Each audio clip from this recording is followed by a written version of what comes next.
안녕하세요. 저는 중학교 3학년 박주희입니다. 지금부터 저 이야기를 해보려고 합니다. 잘 들어주세요. 저는 갈보리 크리스천 아카데미를 초등학교 3학년부터 다녔습니다. 그 당시에는 원래 초등학교 4학년부터 입학이 가능했었는데 부모님께서 학교에 특별히 부탁하셔서 초등학교 3학년부터 다니게 되었습니다. 처음에 학교에 등교했던 날 1등으로 와서 선생님을 기다리던 기억이 납니다. 벌써 학교에 다닌 것이 7년이라는 것이 믿어지지가 않습니다. 제가 이 학교에 들어오고 싶었던 이유는 일단 학교에서 매일 하나님의 말씀을 배우고 세상으로부터 분리되어 안전하게 학교 생활을 할 수 있다는 것 때문이었습니다. 그리고 좋아하는 교회 언니 오빠들이 학교에 다니고 있었기 때문입니다. 물론 동갑자리 여자친구는 늘 없었고 언니 오빠들이 저의 친구였습니다. 그리고 언젠가부터는 참 듬직한 언덕 같은 친구 개업이가 와 있었네요. 학교에 다니면서 아침마다 예배를 드리고 또 말씀을 배우고 암송 구절을 외우고 시험 보고 영단어 시험을 보고 수업을 듣고 인터넷 강의를 듣고 숙제를 하고 대충 풀어 손나고 제대로 다시 할 것을 다짐하고 참 그리고 요즘은 초등학생들이 영단어 시험을 따로 안 보는 것 같은데 제가 어릴 때는 초등학교 영단어 시험 봤었거든요. 다시 시험 봐야 된다고 생각합니다. 또 언니들과 싸워서 연지쌤께 혼나고 뭔진 모르지만 엄청 싸워서 혼났는데 이상하게 감동이 남고 선생님 혼자 울고 계시고 그래서 자신의 편을 가르거나 싸우지 말아야지 하고 결심하고 또 싸우고 또 감동받으면서 지냈습니다. 제가 어릴 적 학교에는 늘 저와 나이 차이가 많이 나는 큰 언니 오빠들이 학교에 있었고 초등학생이 많이 없었던 시절이었기 때문에 저는 비교적 말이 없고 조용히 큰 눈만 깜빡거리며 얌전한 아이로 지냈던 것 같습니다. 제 위주로 돌아간 것이 없어서 크게 기억할 만한 것이 없이 초등학교 시절이 지나갔습니다. 그리고 초등학교 6학년 때 제가 수학여행을 갔었는데 그때 감사하게도 언니 오빠들 노는 시간에 제가 이뻐서 특별히 같이 놀게 해주셨던 감사한 순간을 기억하고 그것 말고는 벌써 기억이 잘 안 납니다. 제가 중학생이 되던 해에 부모님께서는 저에게 홈스쿨을 강요하셨던 사건도 있었습니다. 하마터면 이 좋은 학교를 못 다닐 뻔했습니다. 엄마께서 갑자기 방학이 끝나갈 즈음 저와 주은이와 함께 집에서 지내는 것이 너무나 소중하고 귀하다고 말씀하시면서 홈스쿨을 해보자고 하셨었는데 저는 눈이 큰 만큼 겁도 많고 순종적이었던 딸이었기에 부모님께서 말씀하시면 그것이 그냥 맞고 옳다고 생각했었습니다. 그 당시 수아쌤과 연지쌤이 부모님과 학교 문제로 교대하셨던 모습이 아직도 생생히 기억납니다. 지금 생각해보면 제가 무엇을 할 수 있는 상황이 아니었는데 굉장히 많이 긴장하고 있었던 것 같습니다. 어른들이 교대 중이셔서 얌전히 동생들을 돌보고 조용히 있어야 한다는 생각에 거실에서 어린 주아를 돌보며 있었는데 갑자기 이승선 목사님께서 그냥 오늘까지는 서치해볼게요. 죄송합니다. 홈스쿨이냐 학교냐를 결정하는 것이 가장 큰 기준은 아이의 원함입니다 라고 말씀하시며 저를 향해 주인은 학교를 다니고 싶어 아니면 홈스쿨을 하고 싶어? 라는 질문을 하셨습니다. 갑자기 저한테 그걸 물어보시면 제가 뭐라고 대답하나요? 이것은 마치 엄마가 좋아, 선생님이 좋아 라는 질문 같은 건데 라고 순간 속으로 생각하며 난처했기에 다시 큰 눈을 꾹 배시시 웃는 방아작전을 시전하였습니다. 그러고는 예? 저요? 저는 그냥 다 상관없어요 라고 쿨한 대답을 날렸습니다. 왜냐하면 엄마는 홈스쿨을 원하시고 말씀하셨던 그 모든 마음을 잘 알고 충분히 이해했었기 때문이었습니다. 몸이 약하셔서 늘 힘드신데 늦게 결혼하셔서 늦게 낳아주신 우리들이 누구보다 예쁘고 소중하셨기에 가장 좋은 순간들을 함께 집에서 나누고 운동하고 교제하고 공부하게 원하셨던 그 마음을 아주 어렸던 저희지만 너무나 잘 이해하고 있었기에 제가 그것을 저버릴 수는 없었습니다. 저희 엄마는 제가 너무 소중하셔서 조금만 고생하는 것 같아도 많이 안타까워하시고 건강 걱정도 많이 하십니다. 아주 조금은 할머니 같은 느낌? 그런 것 같습니다.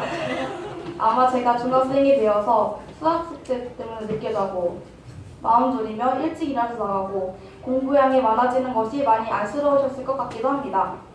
왜냐하면 제가 가끔 이런 것 때문에 화도 내고 짜증을 부려서 그랬었던 것 같아요. 저 때문이죠.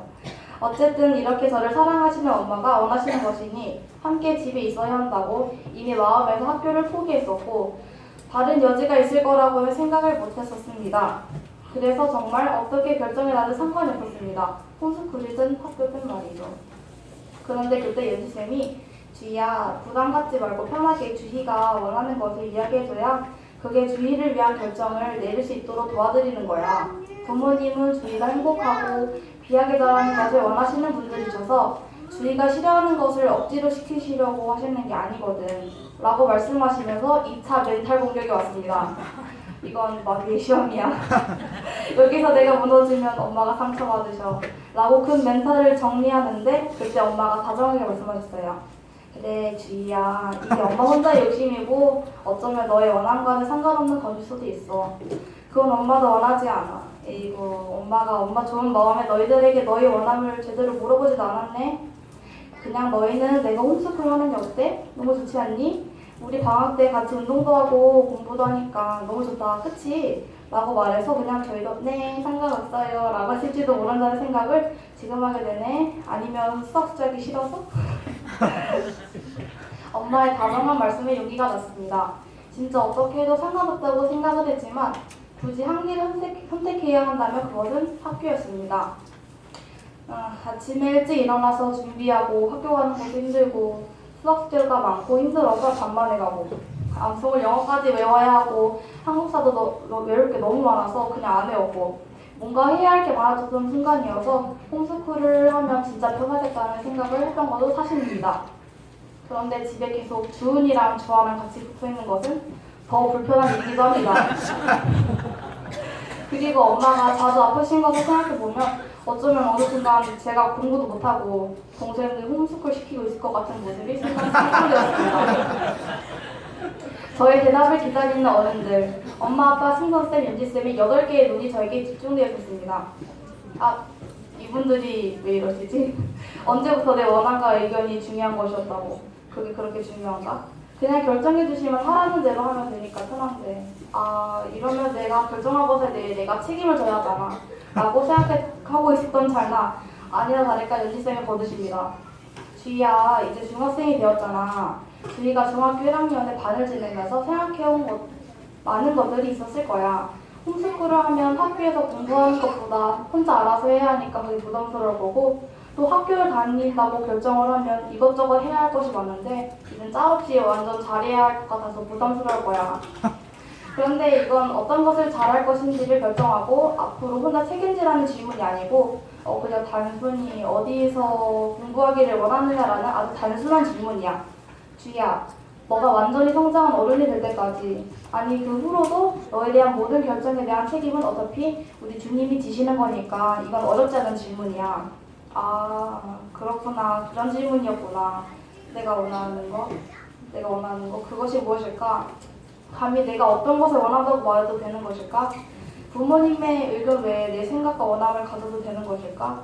그때 저는 제가 편하고 안 편한 걸 떠나서 어떤 곳에서 이 시기를 보내는 것이 더 나을까? 어떤 것이 나에게 더 유익일까? 하는 생각을 했습니다. 저는 시기심과 질투심이 많은 여자입니다. 그리고 욕심도 많이 있습니다. 잘하지도 못하면서 일단 누가 하면 나도 하고 싶고 누가 갖고 있으면 나도 갖고 싶은 그런 원초적인 욕심 말입니다.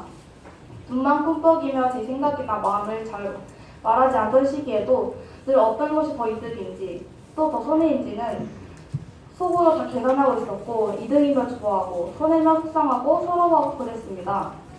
저는 이게 참 큰 죄 같은데 연지쌤은 언제나 여자는 다 그런 거야. 그게 자연스럽고 당연한 거야 라고 이상한 위로를 해주십니다.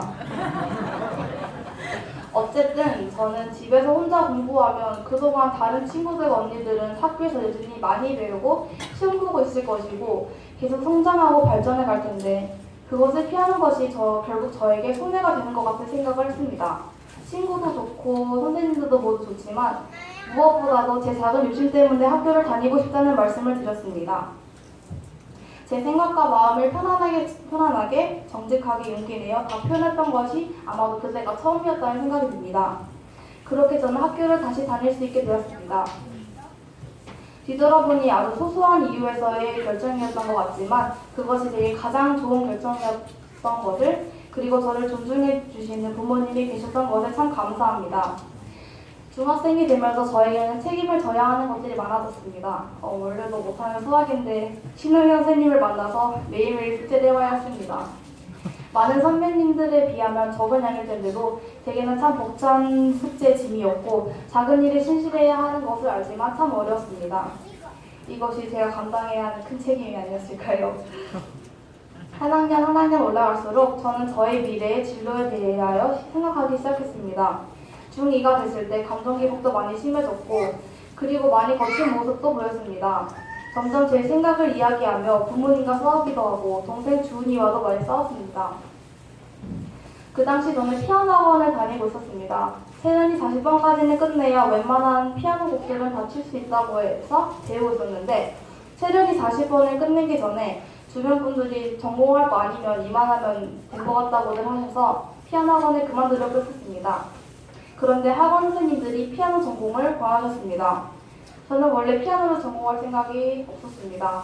부모님께서 처음부터 피아노를 가르친 이유는 교회에서 반주로 섬길 수 있을 정도의 실력을 갖추는 것이었습니다. 하지만 피아노 선생님의 권유로 피아노를 전공하기로 마음먹고 힘든 공부만큼 차라리 피아노를 치면 될 것 같았습니다.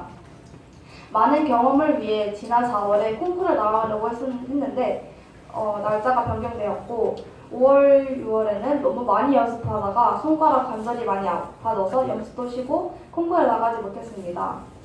우여곡절 끝에 7월에 드디어 콩쿠르에 나갈 수 있었고 중등부 대상을 탔습니다. 제가 연습이 부족하고 그래서 실력이 부족하다고 생각했고 피아노 선생님들도 상 탈 생각은 꿈도 꾸지 말라고 하셨었는데 대상을 탔던 것은 아직도 믿어지지 않습니다. 저는 하나님께서 이 상을 위로의 선물로 주셨다고 생각합니다. 저는 대상을 타고 그냥 학원 그만뒀습니다.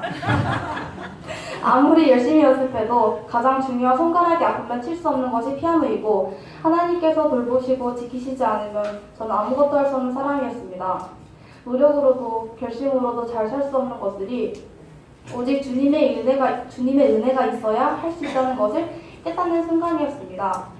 막상 힘든 공부 대신 피아노를 친다고 해도 피아노를 치는데 들어가는 시간과 체력과 노력이면 공부를 할 수 있겠다는 생각이 들었습니다.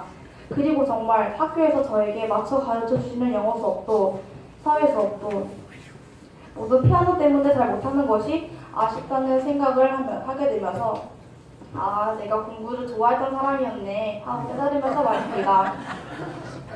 저는 늘 계산을 합니다. 어떤 게 이득이고 손해인지 계산을 합니다. 그래서 저는 작은 소원을 가져봅니다. 어떤 이들은 큰 꿈을 꾸라고, 멋진 꿈을 꾸라고, 큰 소원을 가지라고 이야기하지만 저는 그저 손해보지 않는 작은 계산을 합니다. 누군가는 이루어지지 않은 소원을 갖고 끙끙거리며 마음 아파하며 살 수도 있지만 제 소원은 매일 이루어지고 있는 그런 작은 소원입니다. 어떤 것이 영원히 남아 하나님께 칭찬받을 수 있는 일이 될까? 어떻게 사는 것이 하나님을 기쁘시게 해드려 영원한 보상을 받을 수 있는 것일까?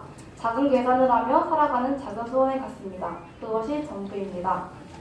계산을 했기 때문에 지옥에 가지 않고 천국에 가려고 예수님을 믿었고 계산을 했기 때문에 대안학교에 남아있으며 계산을 했기 때문에 피아노를 치기도 하고 치지 않기도 합니다. 저는 아직도 제가 무엇을 해야 할지 어떤 것을 진로로 잡고 공부해야 할지 잘 모르겠습니다. 그러나 학교에서 배우는 모든 것이 재미있고 감사하며 보다 더 열정적이고 성실하게 공부하고 배우고 싶은 작은 소원을 갖고 있습니다. 왜냐하면 이것이 제 생명의 주인이신 주님을 기쁘시게 해드리는 것을 알고 있기 때문입니다. 늘 부족하고 불성실한 모습과 변명과 반항의 모습을 보시면서도 있는 모습 그대로 사랑해 주시고 하나라도 더 가르쳐 주시려 노력하시는 선생님들께 죄송해서라도 더 열심히 공부하고 싶습니다. 최선을 다했는데도 안 되는 것은 어쩔 수 없는 것이지만 작은 소원을 갖고 사는 저는 아직 한 번도 절 최선을 다해보진 않은 것 같습니다. 저는 제 방식대로 계산을 합니다. 그리고 주님께 칭찬받고 싶다는 그 작은 욕심을 그 작은 소원을 포기하지 않고 앞만 보고 갑니다. 그렇게 한 걸음씩 따라가기만 하면 주님께서 제 인생을 이끄시고 책임지실 것을 믿습니다. 언제나 그러셨던 것처럼요. 이상 저희 이야기를 들어주셔서 감사합니다.